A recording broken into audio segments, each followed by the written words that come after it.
गडिंग्लज अनिसच्या कार्यकर्त्यांनी शांताबाईंच्या मनातील भीती आणि अंधश्रद्धा केली दूर। 10 वर्षापासून सोसलेल्या जटेचा भार उतरवून 75 वर्षीय शांताबाई अखेर जटामुक्त।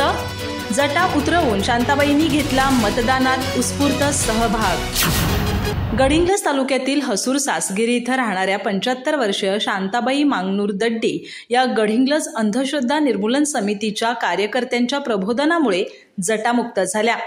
तब्बल 10 वर्ष त्यांनी आपल्या डोक्यावर असलेल्या भल्या मोठ्या जटांचा भार सोसला होता। अनिसच्या कार्यकर्त्यांनी त्यांच्या मनातील अंधश्रद्धा आणि भीती दूर करून त्यांना मतदानासाठीही पाठवलं। शांताबाई सध्या आपल्या मुलगी सुमन शिवाजी मांगले यांच्यासोबत हसूर सासगिरी इथं राहतात। यापूर्वी या गावातील शांताबाई श्रीपती यादव यांनीही अनिसच्या कार्यकर्त्यांनी जटामुक्त केलं होतं। त्यांचा पंतप्रधान नरेंद्र मोदींच्या हस्ते दिल्ली इथं सत्कारही झाला होता। याच उदाहरणामुळे शांताबाई मांगनूर यांच्यातही बदल घडवून आणता आला।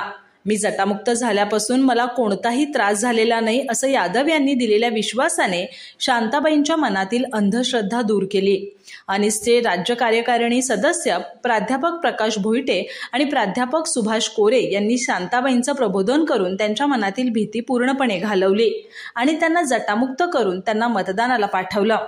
यावेळी शांताबाई श्रीपती यादव, शोभा चंद्रकांत नवलगी, संगीता संतोष महाले, कोंडूबाई बाळासाहेब पवार, सुमन शिवाजी मांगले यांच्यासह अनिसच्या कार्यकर्त्या प्राध्यापक अश्विनी पाटील आणि इंजिनियर प्रज्ञा भोईटे उपस्थित होत्या।